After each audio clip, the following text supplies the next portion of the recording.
મોટો તેલ સપ્લાયર રહ્યો. નમસ્કાર, સ્વાગત છે અમદાવાદ ન્યૂઝના ટોપ 10 સમાચારમાં. હું અશ્વિન રાઠોડ. એક રિપોર્ટ અનુસાર ભારતે રશિયન તેલ ખરીદવાનું બંધ કર્યું નથી. ગયા મહિને રશિયા સૌથી મોટો તેલ સપ્લાયર રહ્યો. ઉદ્ઘાટન સમારોહના કલાકો પહેલા ઈરાન પેરાલિમ્પિક વિન્ટર ગેમ્સમાંથી ખસી ગયું. મિડલ ઈસ્ટમાં યુદ્ધ વચ્ચે મુનીર અને સાઉદીના રક્ષા મંત્રીએ કરી મુલાકાત. આજીવન કેદની સજા બાદ 7 વર્ષ પછી હાઈકોર્ટે ડેરા પ્રમુખ રામ રહીમને નિર્દોષ જાહેર કર્યા. ઇઝરાયલ ઈરાન સંઘર્ષ વચ્ચે સરકારે આગામી સૂચના સુધી ન્યૂઝ ચેનલોના ટીઆરપી સ્થગિત કર્યા.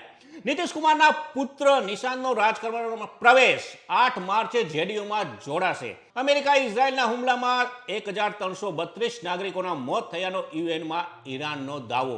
ઈરાનના રાષ્ટ્રપતિ પેજેશકિયને પડોશી દેશોને હુમલા માટે માફી માંગી અને ઇઝરાયલ અને અમેરિકા સામે નહીં ઝૂકે તેવું પણ તેમને જણાવ્યું. અને યુદ્ધ વચ્ચે મોટું નિવેદન તેમનું માનવામાં આવી રહ્યું છે. T20 વર્લ્ડ કપની ફાઇનલ મેચના પગલે અમદાવાદમાં હોટલ અને ફ્લાઇટના ભાવમાં ધરખમ વધારો થયો છે. ઈરાન સાથે બિનશરતી શરણાગતિ સિવાય કોઈ સોદો થશે નહીં તેવું ડોનાલ્ડ ટ્રમ્પનું કહેવું. તો આ તાજના ટોપ 10 ન્યૂઝ અને હું હતો આપની સાથે અશ્વિન રાઠોડ.